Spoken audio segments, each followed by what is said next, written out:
Hello, everybody, and welcome back to the Nevada City Speak Out. This is our third Speak Out to date, and I just want to make sure that I begin by opening this space with a warm invitation to whomever has something on their mind, something on their heart that they would like to step into this circle, hopefully an ever-widening circle, and share with the people around you. I mean, really, this is, it could be called whatever. It could be called performance art. This could be speak out, freedom of expression. I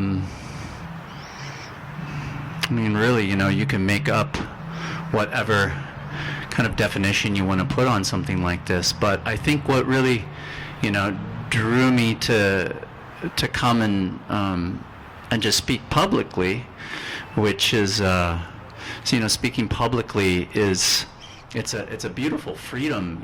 It doesn't exist everywhere in the world, but does exist here in the United States, and it's one of our acknowledged rights to just speak freely on public spaces. I think what I want to speak about today is the concern that I have, specifically, I think around, there's so many concerns, but I think specifically with the kind of dominant, I don't even put this into words, but the dominant, the dominated narrative, really, that I see happening with mainstream media. And that concerns me because mainstream media doesn't necessarily, I don't feel like it really represents me. And the more that I learn and the more that I read, this is an amazing book by Peter Phillips, who teaches in oh gosh, I'm forgetting on it. Anyway, he's a professor of sociology. It's a great book. What it does is it looks at power structures and it looks at who owns what. And the amazing thing is that the media, or the way that the conversation is being had right now, it's very, very dominated by a small group of people, and those people, they happen to own most of the media here in the United States and probably in the world.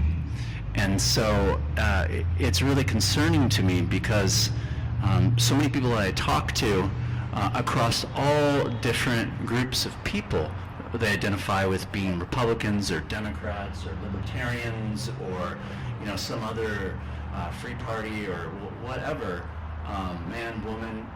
Really, it's a really similar concern that so many people have, and that concern is whether or not they can really express themselves so that their voice can be heard, and that they get to be listened to. And that doesn't really exist right now, I don't think, in the legacy media or in social media as well, because specifically, look, that's some beautiful expression right there. That dog, it's just going to town. But what I'm seeing in social media is massive censorship. What I'm seeing in legacy media is also massive censorship. And it really makes me sad because there's so many people that have so many good information. Ironically, you had such a hard time just sitting down with me and answering a question, and now you're doing a stump speech. But it would be awesome to actually have that kind of exchange of listening and speaking. Yeah. That didn't happen. Well, I'd love to have that with you, and I encourage you to another time. Yeah. Well, we'll be here, so I encourage you to come back and speak too, because it's really it's open for you. I would be less likely, given the lack of authenticity in your response. Oh, okay. Yeah. That definitely affected my experience having you go into, when I asked you a normal question, yeah, having you go into your ideology Yeah. took something away that limited our ability to interact. So I think it's easy to say the Yeah. ideological positions Yeah. you're saying, Yeah. but to practice them is really challenging. To sit down in a park and ask people what they think and connect. instead I of am going into so your happy to ideology. have a conversation Yeah. with you. In fact, I'm going to end right now, and I'm available to have that conversation. So it sounds like you're willing to do that too. So I really Yeah. appreciate that. Yeah. Yeah. Okay. Yeah. My name's Caleb, by the way. What's your I'm name? Erin. Aaron. Yeah. Really, thank you. And Yeah. it's like, here's another of exactly I what love we're it. talking about, which is I blah, love it. blah, blah, instead of being like, hey, who are Do you want to come up here and speak? And then no. Okay. I just feel like it's really limiting to our ability to actually interact meaningfully, to have it be about you having a position statement you want to make in front of whatever. I love what you're saying. I would just Yeah. I wish everyone else could hear what you're saying too. So Well, I'd that's the rather whole have a point of conversation this. with you first, and then maybe everyone else. Okay, can. let's go have a conversation. Thanks so much. This is a cultural performance art that takes many, many, many people to play. It takes a kind of creativity and a willingness to step up and to stand for what you believe in. Not to make sure that you are right all the time. In fact, what we really need is to be able to kind of disarm and step into a conversation where we are willing to see many perspectives. This kind of political space is all but obsolete in our society, in this culture, in this democracy that has been privatized, monopolized by private, corporate, centralized media that dominates the political mind of the people and limits our ability to open the discursive space to have a conversation about things that matter. And what really matters to everybody are very basic needs when it comes down to it. We all want to live in a safe world where we can take care of our families, where we can get to work, where jobs, local businesses still exist, where our local economy continues to exist, where we are resilient and capable of supporting ourselves as individuals and as a community. We all want what's best for our children. We all hope that they can go to school safely and learn what it means to be human, how to stand up for what matters to them, and for them to eventually step into their own responsibilities as we move into a future that is unknown.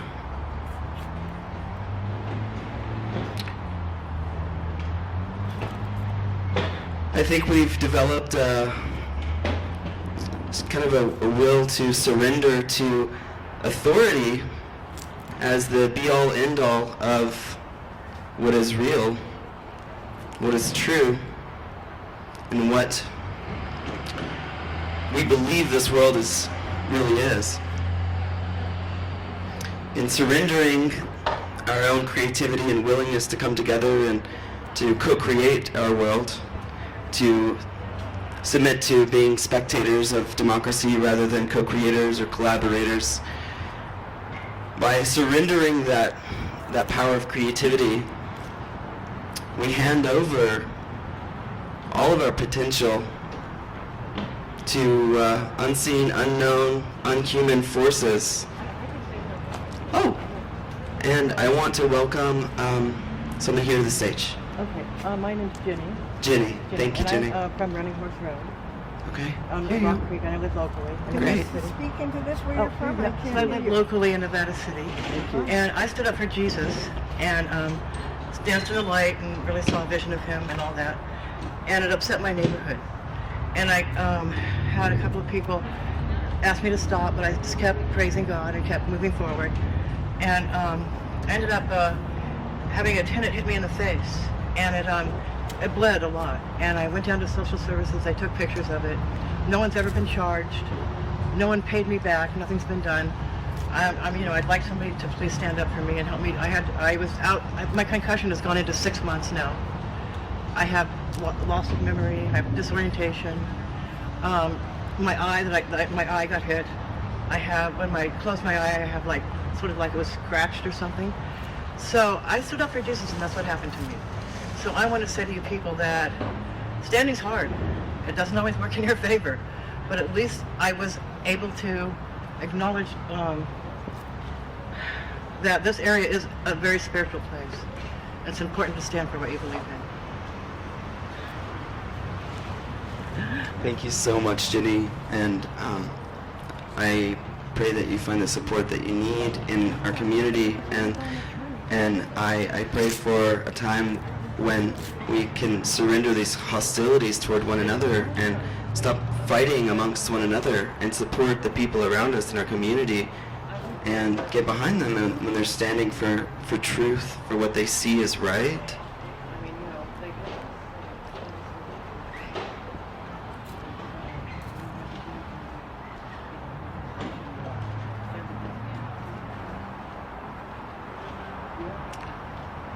This is the very beginning of something bigger. This is the beginning of a kind of a politics of the people, a free-form politics that opens itself to all forms of truth-telling, all modes of knowing, all manner of perspective. Because a representational government isn't wise enough on their own to engage human wisdom, to engage the full spectrum of our innate connection to our insight, our genius, our knowing about what we believe is true and right in this world. We're coming out of an era of materialism that denies the spirit, that has made a mockery of all religions without having even given the respect to the spiritual essence that pours through every single one of us. That spiritual core of every being is honored in our Constitution.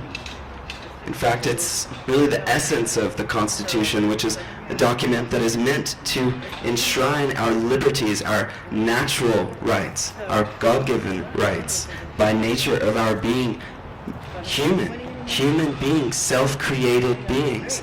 That's what the Constitution is there to protect. We, the people, we are co-creators of our democracy. We are not spectators.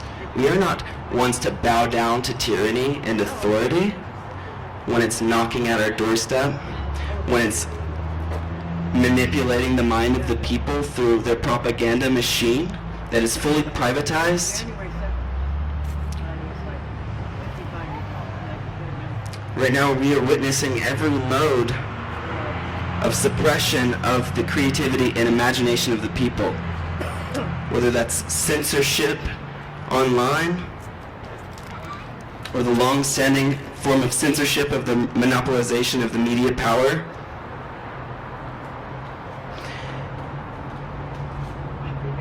And they've been able to assimilate the public mind into these beliefs, into this religion of fighting and policing one another, while we allow the perpetrators, the corporate oligarchy, to run amok and run over us. And here we are, we're fighting amongst Republicans and Democrats, we're fighting against one another, we're trying to suppress one another's constitutionally guaranteed rights, which cannot be revoked by any government under no circumstances and under no emergencies. There is no emergency clause in the Constitution that says that the government has the rights to take away our freedoms, our liberties. We have to count on our innate wisdom to do what is right, to take care of our health, to take care of our community and our family. We cannot trust centralized authorities to tell us what is right, to parade as the heroes as they destroy local businesses, as they destroy families, as we're about to see millions of people homeless, kicked out on the streets, unable to feed themselves, unable to take care of their children. That is not abundance and health. That is not the picture of the world that I want to live in. And right now we have a chance to stand together as a community, come together, open these spaces, find the common ground between us as human beings. We all have the same basic universal needs: food, shelter, safety, security, peace, happiness. We are more similar than dissimilar. The political duopoly is a game they play, the Republicans versus the Democrats, on televised political spectacle, to capture the mind of the people and make us pretend that we're still in power, even though they've already sold all of our representation to the corporations, international corporations, monopolized corporations that are ever more centralized and powerful. No amount of wealth is needed by a human, by a single person. That isn't wealth. That isn't the keys to happiness or liberty. That's pure, raw power. And when people step into the workplace, democracy stays outside. You go into a corporation to work for Amazon, you're not in a democracy. That's a totalitarian government. And here they are, they've manipulated our representation to the point that they pay no taxes. They get major subsidies from the government. And they're allowed to stay open. Amazon's been open every single day of this epidemic, while mom and pop shops all around town are forced to close. They can't pay their rent, the businesses are closing. That's the lifeblood of our economy. It's no small deal. This is about health. This is about abundance. This is about protecting our community. How can we protect ourselves when we're rendered vulnerable by the government and the corporate matrix of power that is siphoning up more and more of the collective wealth? More and more of us are finding ourselves in utter poverty. And this is only the beginning. So it's really time to question the authenticity of these federal and international governments that are attempting to enforce policies that are destroying local communities.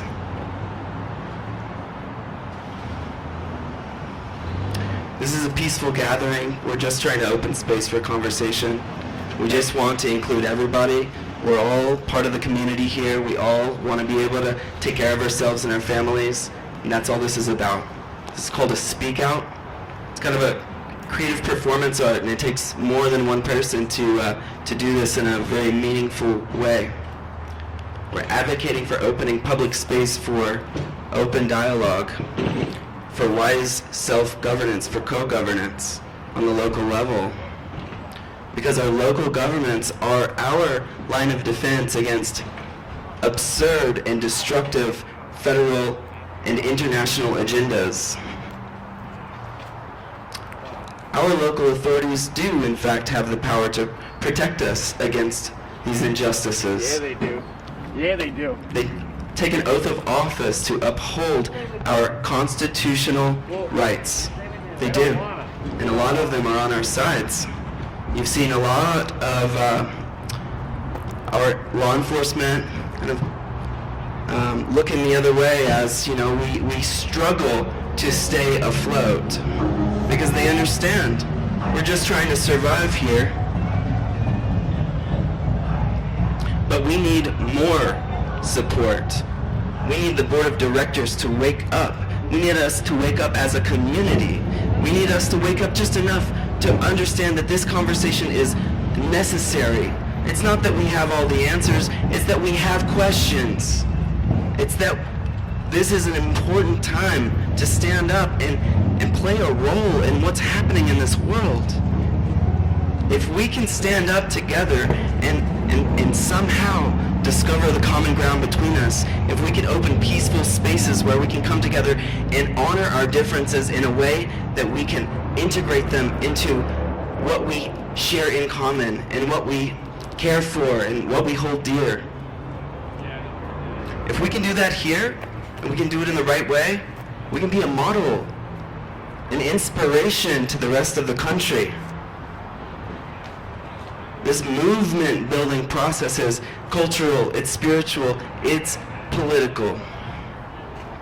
But right now we have to self-authorize the establishment of new spaces for politics.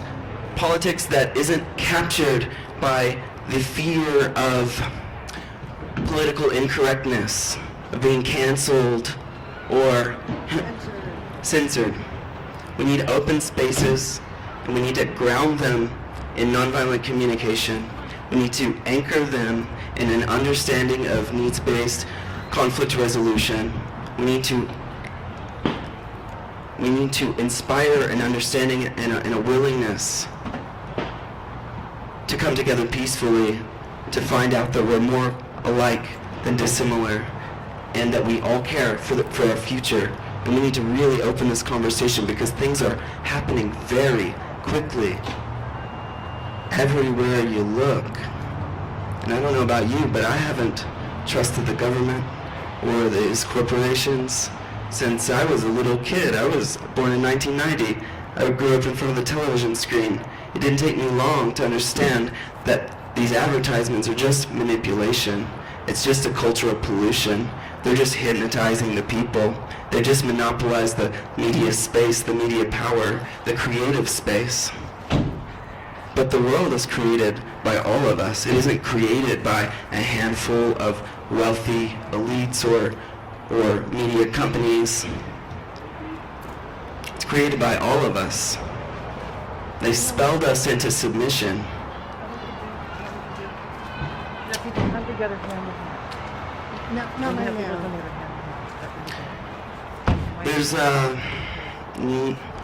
no be-all, end-all solution. This is just a movement in the direction of opening space, of opening our conversation and stepping into an appreciation of our own wisdom, an appreciation of our own insights and our own minds, to step out of the spectator role and into the co-creator role, into the collaborator role, into the one who would do everything for a higher cause, for their community. This isn't about any body. It's not about individuals per se. I mean, it is. It's about personal insight because we are the channels. We're the only ones that can stand and speak for life, that can stand and speak for our families, that can stand and speak for the vision of a healthy world. What does that really mean? Full spectrum health. What does that mean? It's not what the pharmaceutical companies are selling. It definitely involves our emotional vitality. It definitely involves our willingness to process things psychologically, to respect ourselves enough to work at learning, at growing, at critically reflecting on our beliefs. And I believe this is a time that by stepping into the open and honoring one another and honoring ourselves by speaking up, speaking for what we see in the world and where we hope for it to go, we are dispelling the old patterns of being spectators. We're stepping into our creativity as co-creators of our local government. This is an open mic to anybody who has something on their mind. The idea is to light the torch and keep it passing it around. This is kind of an exploratory phase, sort of an experiment. And we're just beginning. As we open this circle and organize ourselves, we are going to bring a lot more people into this space. This wasn't even advertised today. We're just showing up to talk to you, just to put a little impression on the world around us and to awaken our own creativity and just the will to be here and to open these spaces. But this can develop in ways that are very important. There's a lot of people working in our community right now on a lot of fronts that are in the background, working to try to advocate for local businesses, working to protect our constitutional rights. It's very simple. Those rights are there to protect our spiritual sovereignty, our human sovereignty, our self-ownership. Nobody owns us. We can't keep allowing these corporations to own all of our water and own every natural resource, to patent genetics. How have we put up with this? As Noam Chomsky says, the media has been there to manufacture consent. The media is the message. By never asking for a response, it shows us what the media and what the national political spectacle really thinks about people. They're not looking for our perspective. They don't care about people. They don't care about what we think and what we believe. The representative government has been purchased. Both the Democrats and the Republicans are working for basically the same lobbyists. And they are working for the bottom line, which is the accumulation of abstract wealth.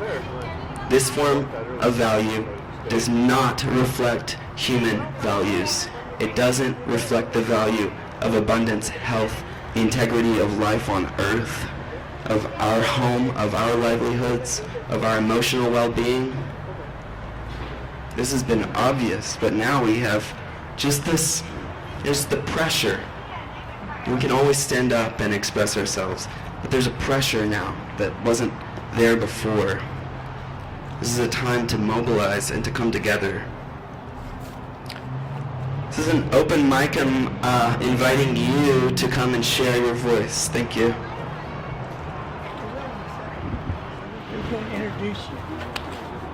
All right, everybody, we have our friend Neo here. Let's welcome him to the stage. Thank you, Neo. Hi, hello. Hi, hello, hi. So, I thought I would just come and talk real quick. I thought of some things. I don't really know exactly what I want to say. My name is Neo, and I'm here to kind of just speak on what I think has been going on in our world. So, I think we need to connect more as people. I think we've been disconnected by a power that we do not essentially see or know about. And I think they are working on keeping us disconnected. I think they are working on breaking our connection to spirit. I think they are working on completely degrading our quality of life. So I just wanted to make a call real quick and say hi, hello, hi, I'm back. And it's time to change things. It's time to free our minds again.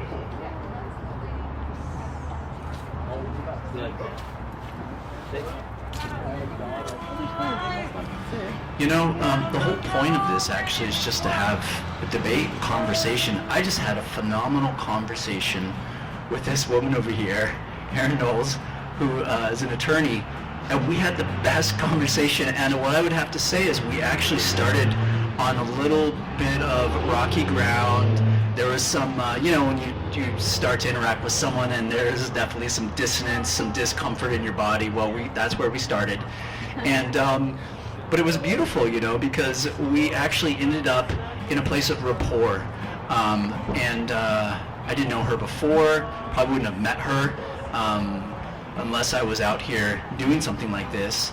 And then at the end of that conversation, there was actually a connection and a rapport.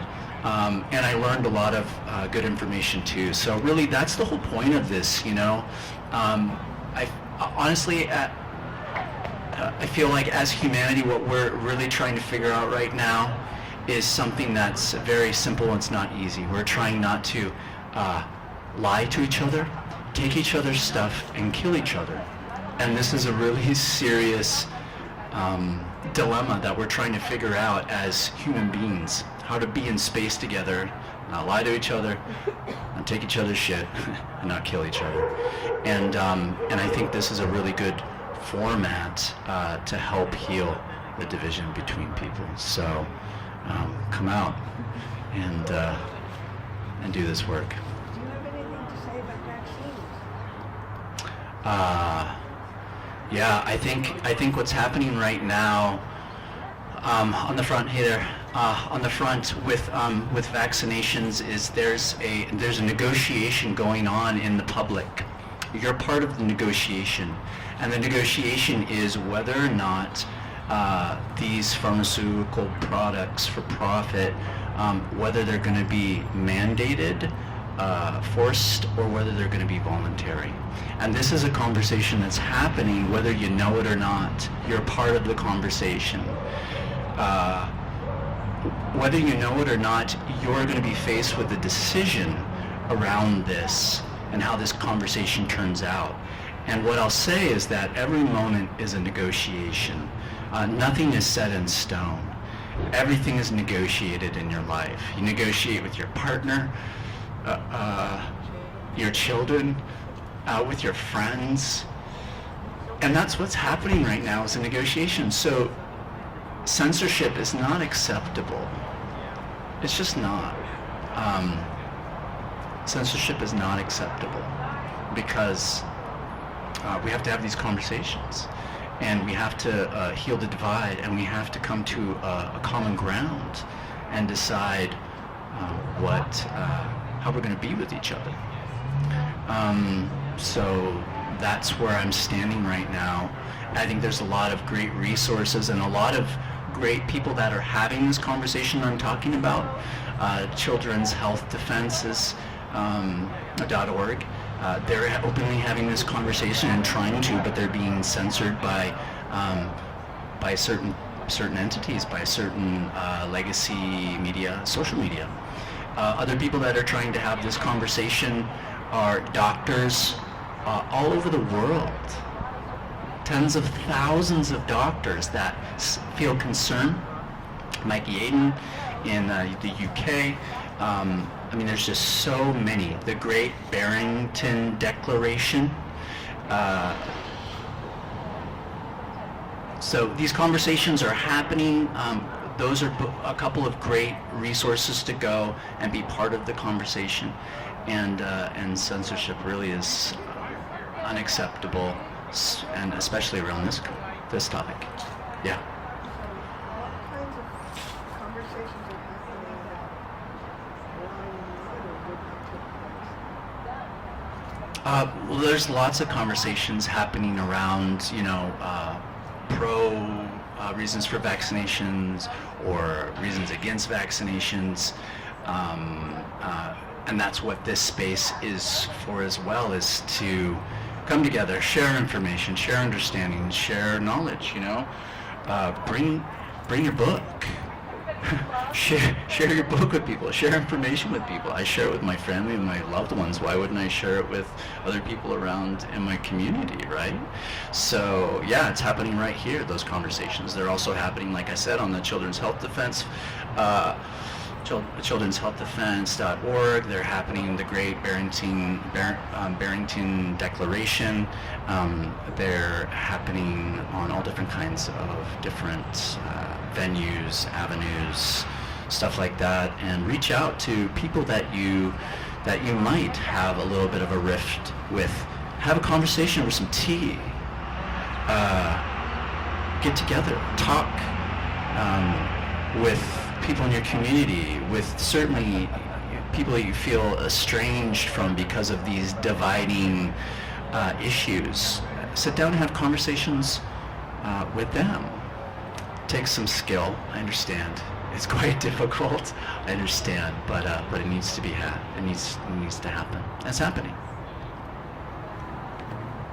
Say, but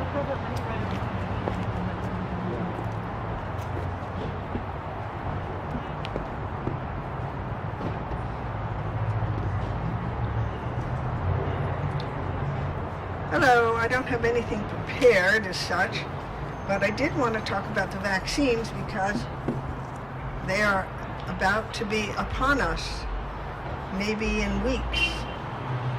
And I don't know if you know some of the different things that are going to be in the vaccines. This is for the COVID vaccines. You have nanoparticles, and They can be actually in the testing, or when they do your test with the nasal test. And I'll read this abstract. Nanoparticles for nasal vaccination.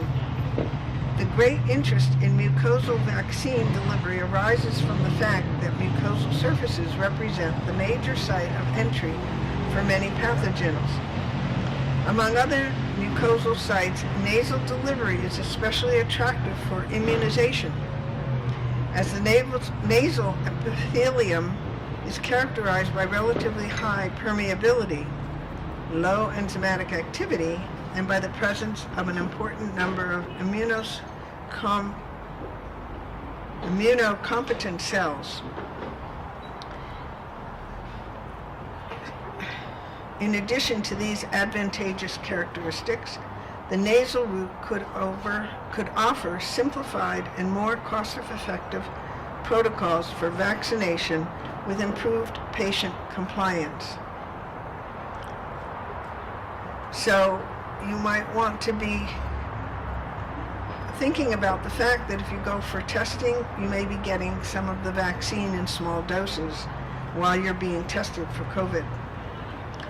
Also, hydrogel nanoparticles and nanocomposites for nasal drug vaccine delivery. Hydrogel nanosystems, which have muco-adhesive properties, in order to maximize resident time and hence increase the period of contact with the nasal mucosa and enhance drug absorption. Over the past few years, nasal drug delivery has attracted more and more attention and been recognized as the most promising alternative route for the systemic medication of drugs limited to intravenous administration. Many experiments in animal models have shown that nanoscale carriers have the ability to enhance the nasal delivery of peptide protein drugs and vaccines compared to the conventional drug solution formulations. Nasal vaccine innovation. The current vaccine market is gaining momentum in the development of alternative administration routes, namely intranasal, oral, topical, pulmonary, and other sites. The nasal route offers the most promising opportunity for vaccine administration.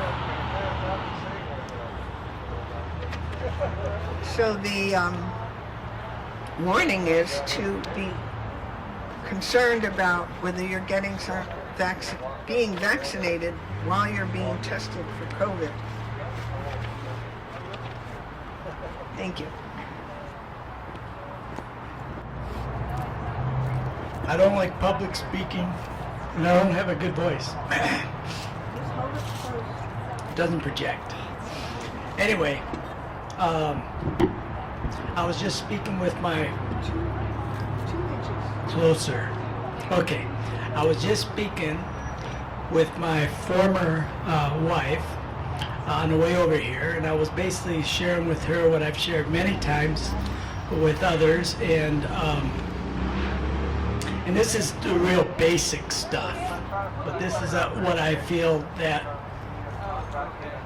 the masses need to hear. And you know what's going on with this so-called pandemic. She was telling me how someone, a relative, her sister, a relative of hers died of COVID, and she said, well, she was old and she had all these other things going on, but they say that she had COVID. And of course, you hear that over and over again. And my sister knows of a lady that died in a nursing home of COVID, and she was in her 90s. She was diagnosed supposedly with COVID early on, many months earlier, but then she ended up dying of old age. But they call it COVID. So I reminded my former wife, because I've told her that, I've shared this with her before, that for one, there is no COVID-19 because they have never isolated it. And they haven't done all the proper procedures that it would take to actually isolate a new virus. So there is no COVID-19. There's just many strains of coronavirus and whatever else. And then you have the PCR testing that is totally inaccurate. It's not, its purpose was never to diagnose any kind of infectious diseases. And so between the testing and the fact that there is no real coronavirus, people get confused. Like I was talking with my son yesterday, he says, well, there must be a coronavirus because people are dying from it. It's like, well, there's viruses, there's the flu, and there's people that die all the time from viruses and flus and all kinds of things. And he said, well, what was happening in New York? All those people died. I said, well, New York's a very populated area and people die all the time. And so if you can imagine, if they were reporting 2 years ago, 3 years ago, last 5 years, last 10 years, last 20 years, every time someone died of some type of virus or some influenza or the common flu, we would think that there's a problem. So now they've created this thing they call COVID. They call it a pandemic. They got PCR testing that for the first time ever they're testing and they're calling cases anyone that shows any sign of so-called COVID. And of course it's a PCR test that's not designed, it's totally flawed, and it can find coronavirus or whatever in all kinds of things, including people. But it's the first time ever that they're calling cases, defining cases with people that are asymptomatic. They've never done that before. So obviously you have all these cases, you have people that are dying from whatever, and they can call it corona, so we have a so-called pandemic. So I'm sharing these things, and obviously you guys have heard this over and over, and this is the basic, simple stuff that we know is true, and there's so much scientific information out there to back, these facts.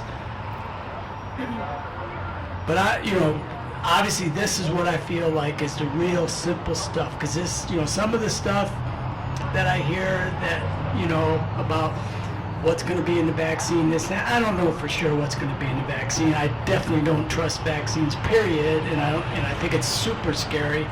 But when it comes to this kind of stuff, the PCR testing is obviously, factually true that it's totally bogus. The way they're testing and the way they're, claiming cases is totally ridiculous, and obviously it doesn't make sense why they're doing it the way they're doing, other than that they want to have numbers. And then, of course, scientifically, they've never isolated the actual COVID-19, so there is really no COVID-19. So I think those are the basic things that we hopefully can express to those that are questioning this thing, or perhaps buying into what they're hearing out there with mainstream media and everything else. So that's all I have to share. Thank you. My first time public speaking. Tis the season. I would like to say that the amount of deaths this year in the United States is the same amount as last year and the year before. It just so happens that heart disease is down, the flu is down, all these things that have killed people in our society for many, many years are down, but COVID is up. Same amount of deaths. So where is this pandemic? People are going to die in our culture. People are going to die every year. Where can I look that up? I know, I don't have the link on me, but you can't, there was the, do you know? I know, I just thought it was a rhetorical maybe. It was a study that was done, or I mean, it's just an accumulation of information. Yeah. I don't remember exactly, but Okay, cool. look into it. Okay. Yeah. Next time I'll have a layout. That question at the end really brings to mind an idea for me. As we continue to open these spaces, it could be really valuable to encourage us to bring that evidence. And it doesn't have to be like real time. It's okay. We gotta have conversations, and we're not carrying around, filing cabinet of research with us everywhere we go. However, it would be good if, as we organize, some of these open questions become sort of attractors for that evidence. We could even, have a corkboard and be like, oh, that's a question that we wanted to back up with evidence, with research, and bring that along, or integrate that into the process in some way. So this is an innovative exploration of solutions. So we don't have all the answers. We have good questions, and so yeah. Do we have anybody else here? Joe Bonamolo? I see him. I know Joe's got something on his mind he wants to share. Always. Thanks, Joe. Thank you, Yarrow. So lovely to see all the people out there without their masks on. If you have one on, maybe you want to take it off so you can hear me and give me a big smile. Love to see those smiles out there. Kind of hard to see those smiling eyes, So glad Yarrow has put on this little possibility to get your 2 cents in.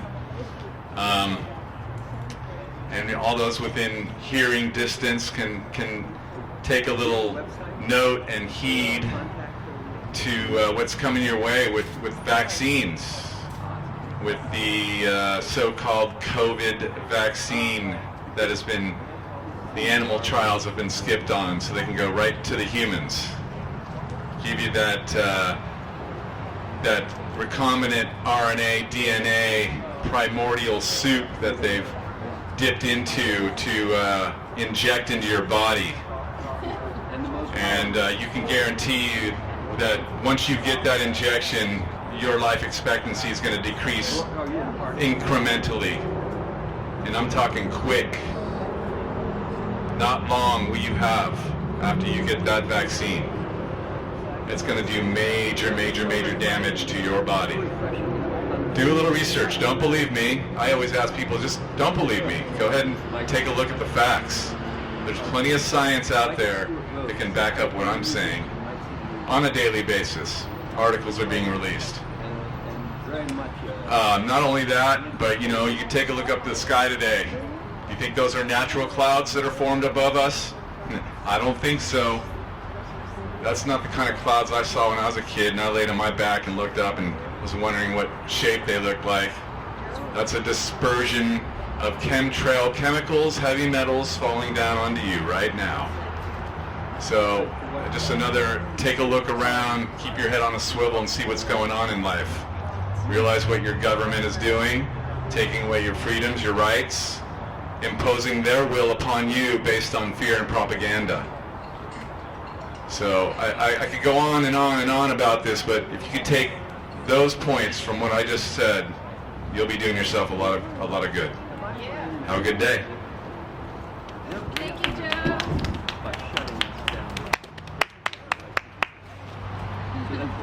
Thank you, guys. That's my little quick blurb there. I love this. Okay, this is a reminder that this is an open mic for anybody with something on their mind that they'd like to share, engage in the conversation. We're advocating for opening legitimate public spaces for open dialogue so we can engage our differences and open a politics of the people. Oh, excellent. What's your name? Monty. Yeah, there's one thing to consider. There's somewhere between 7 and 17% of female health workers that are pregnant. Now, there's no ethical way that they can give a vaccine to pregnant healthcare workers because there's no ethical way to test it on a fetus. So if they make it mandatory for healthcare workers, a lot of them are either going to have to quit, right? Yeah. Or take a very big chance because it hasn't been tested on fetuses. It hasn't even been tested on children, really. That's irresponsible. So it's irresponsible for them to do that. And another thing, some of the people that were, well, never mind. I won't get into that. I'll get into that some other time. But anyhow, that's a very irresponsible thing for them to be able to do. And I'm sure there's going to be a lot of pressure on all these female healthcare workers to take the vaccination. And certainly the pharmaceutical companies don't have a great track record when it comes to stuff like that. So that's all I got to say on that, because I think it's a very important thing that has been missed. Yeah, thanks so much for bringing that up. I think that is interesting. And I guess what is also interesting is that there are no studies that show what grouping together the total vaccine schedule does in people. There are no studies that show what combining all of those. I think at this point, you'll have to look it up. Maybe it's 86 doses. Growing up, I think maybe there were six total that were suggested when I was growing up. So there's really there needs to be safety studies that look at what combining these things together in a suit, because they potentiate each substance potentiates the other ones, right? So there needs to be studies around that. And then what's even more concerning is there's actually no double-blind studies that have been performed on vaccinations. And double-blind placebo studies are the gold standard for vaccinations, and those have not been done with vaccinations. I know that is kind of shocking, but that's true. And obviously I can't throw a link up here, and I had to dig, obviously, and I also had to get that information from Robert F. Kennedy Jr. and some other people that have talked about that as well and pointed out that fact. But that's really, really important, because science as we know it is based on this double-blind placebo procedure, and everything really needs to be applied to it right in instruments.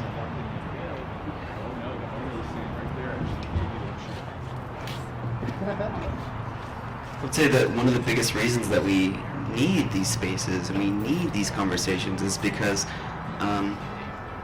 the conversations that we'd like to have, that we need to have, do not fit within the scope of the mainstream politics. The Democrats and the Republicans are not working to represent us, and the lobbyists who they are working for have an interest in us not having these conversations. They'd rather not ask us what we believe. They'd rather not engage these differences and get into these questions. They would rather not talk about it and have investigations as to where, maybe the vaccine came from. If there's anybody responsible for it. If it was natural, or if it was created in the Wuhan virology lab. We'd like to know the answers to those questions, and the questions matter. It's not enough to say, oh, let's just trust the government. And it's not enough for the U.S. government to say, oh, let's just trust the World Health Organization. It's not enough for California to just say, let's just trust the U.S. government. Or the CDC. And it's certainly not enough for our local communities, because this is where we will feel the impact of these policies. We are already feeling them. This isn't just about whether or not we get the pharmaceutical drugs that they are wanting us to have for unknown reasons. but it's about the lifeblood of our economy. It's about the resilience of our communities. If we're going to be able to continue to survive, if they're going to render us completely vulnerable to these corporate powers, if we get to maintain our liberties, our freedoms. And this is a very dangerous precedent people are setting by allowing these governments to coerce us to give up our liberties, our constitutional rights. There's no clause in the Constitution that says that there is any case, any emergency ordinance that is reason for us to surrender our liberties. There is no clause, no time that is to be allowed. It's a very dangerous precedent to be setting. I think Democrats are very, very tired of the politics on the left. I know many people would like to have seen a stronger candidate, and it seems that the DNC had no interest in the people electing a candidate of the people. They were very much set on that, and now what we see with Joe Biden is all of the same corporate politics, all of the progressive ideals completely wiped away. On the Republican side, I think they have a history of libertarianism for the ultra-wealthy, letting corporations to run over all of us. They're working in concert, the Republicans and the Democrats. They're working for the same corporate matrix. They were all engaged in the outsourcing that, what was it, Bill Clinton? That, I'm not exactly the expert here, and that's where I'm like, please, where is the expert? Please come inform us. I'd like to know. I know it was Bill Clinton in the mid-90s when Monsanto wanted to begin to privatize genetics, which seems absurd to me. Seemed absurd to Bill Clinton as well, but it only took him 2 days for them to change his mind. I wonder how much he was offered. And guess what? That precedent, that executive order, is completely transforming the world. These corporate powers, the way that they've dominated the agricultural industry, the way that their GMO genetics can infiltrate other farmers who would choose to farm organically, or at least choose to farm with non-patented seeds the good old-fashioned way, like nature made them in the first place. But when the GMO pollen comes in and pollinates their field, they've been coming in and saying, hey, looks like you got our product on your field. That's gonna cost you. It's gonna cost you your farm. That's the kind of coercion that we're seeing on all kinds of different fronts, like on the pharmaceutical fronts, the medical fronts, where doctors that would like to offer alternative health solutions and therapies to help people get through the coronavirus in a safe, healthy way, to build their immune systems and to fight off the virus when there is an infection. Those alternative cures are being suppressed. In fact, they've been threatened. They'll lose their license. They can't speak out. Now, what world does that make any sense? What world does that make any sense? How can we allow these governments to parade around these corporate entities and let them crush all human wisdom? Let's allow them to do whatever the hell they want with us, with our land. But one of the fears that I have, and the reason that I personally will not be taking this vaccine, is that it's an experimental RNA vaccine that alters your genetics. It hasn't been tested. We don't even know if we don't know what it will do to your body, but I know I am not going to begin to put privatized genetics in my body so that the Pfizer or the next corporation will play the same card that Monsanto has been allowed to play when they take away farmers' lands because their GMO crops have infiltrated their field. Well, they're not infiltrating my body. They're not privatizing my genetics, my life, my children's life are free. We are free. We are liberated beings. The Constitution is here to protect our liberties, to protect our sovereignty, to protect our being and our pursuit of happiness. I will not bow down and allow corporations to privatize my body. And just to remind you, this is an open mic, so anybody that is interested, you are invited. Please, please, we are trying to open space, the politics of the people here, and everybody's insight, everybody's perspective matters. So I welcome you to come and tell your story.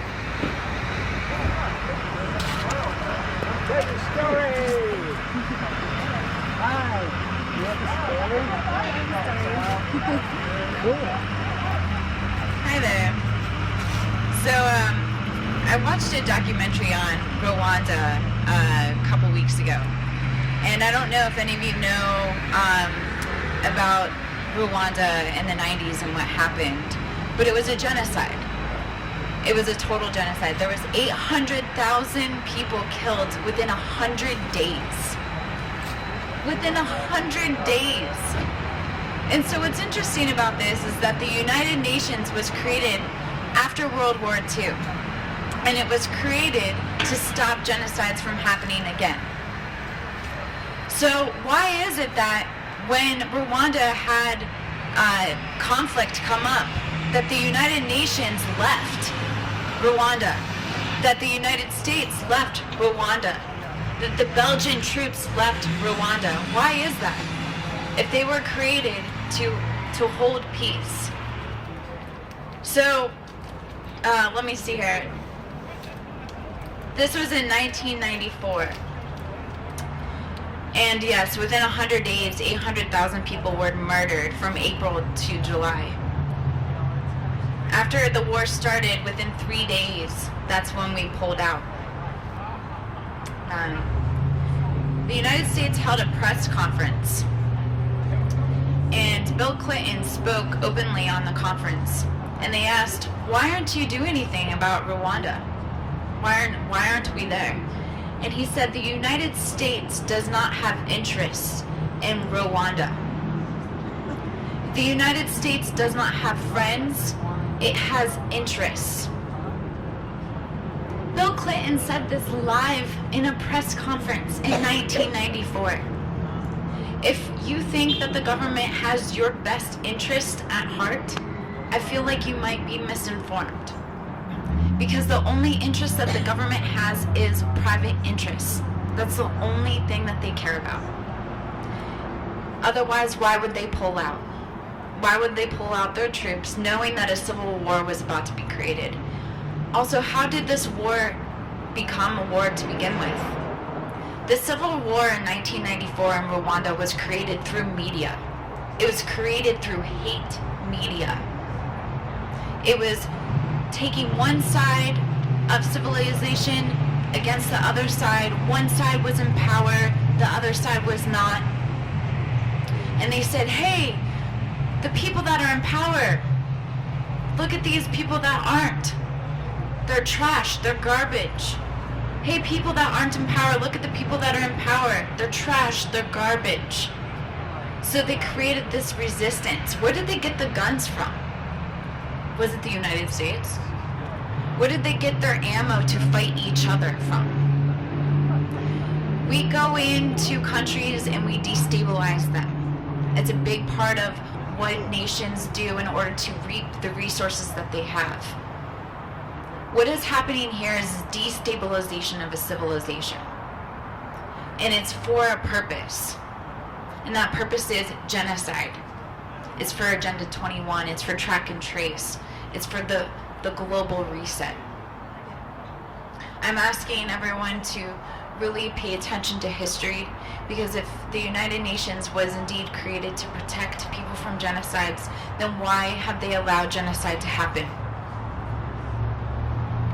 So, thank you for letting me talk.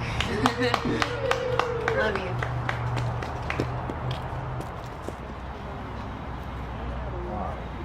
Alright, we'll just do a quick burn. Just You guys are awesome, man. I don't know, You have people like do you Our have Father an in heaven. email, or something I like know where I that can be informed about as hard as things are right now, that you have everything under control, complete control, and if we believe in you enough, you will bless us with strength.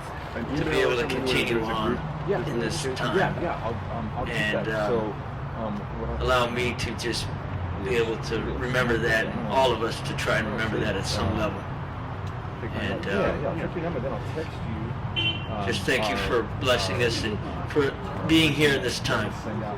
All of us are here for a reason right now, and it's you've sent your best for this time, and we have to remember that. You sent your best souls right now, and we're all here starting to remember and meet each other again, and may we all be there for one another through whatever people need, and help us to just empower each other instead of take power away, for us to embolden and empower one another, because that's what you want for your children, to be strong and to take a stand up to these other people, and show other people that there's a better way to live. It's okay. And thank you again, Yarrow, for being bold and just getting up and doing this. It takes more strength than people understand. So, That's weird. Maybe something else on my phone. Maybe somebody's had it. just bless us this week. Give us power I'm gonna save you. and strength. So I'll just call you. Thank you. Amen. So, All right. Amen. Amen. Good work. And so I said to him, Anybody else here have something else to say before we close today? All right. Well, thank you, everybody who joined us here today for this impromptu Speak Out. Expect to see us back, especially in January. We're looking to be coming in a big way, bringing a lot more voices into this conversation, continuing to ground the process in nonviolent communication that dares to engage everybody and all perspectives, and to build a coalition so that our local community can protect ourselves against potentially destructive federal and international agendas. And as we continue to bring more wisdom, more human insight into the practice of democracy, as we begin to hold the duopoly accountable for hijacking the public imagination and monopolizing the political space. There's going to be a lot coming up, so looking forward to seeing you next time. I'll send you guys something in a language that used to be here. It's a dead language. Not really dead, but the last speaker of the language passed away. And Maidu, but the language that the Nisenan spoke also. Teos kakan, kete dombe, homning kala, yum kaidam yebe, kani ki bamni, temi, katani ki sede, wene vesem, nikya hate amkeno, wene vesem, nekin hamni, eptito ektito. Thank you, honey. Thank you, honey. Tutoyosi, Okaiva Kitam, Hoya Maidu, Mine Tudam, Bulu, Yamandolna, Isakam, Eskutam Ukinura, Venevisam, Nijate Hangano, Venevisam. Venevisam, Neki Omni, Epito, Neke Hani, Neke Hani.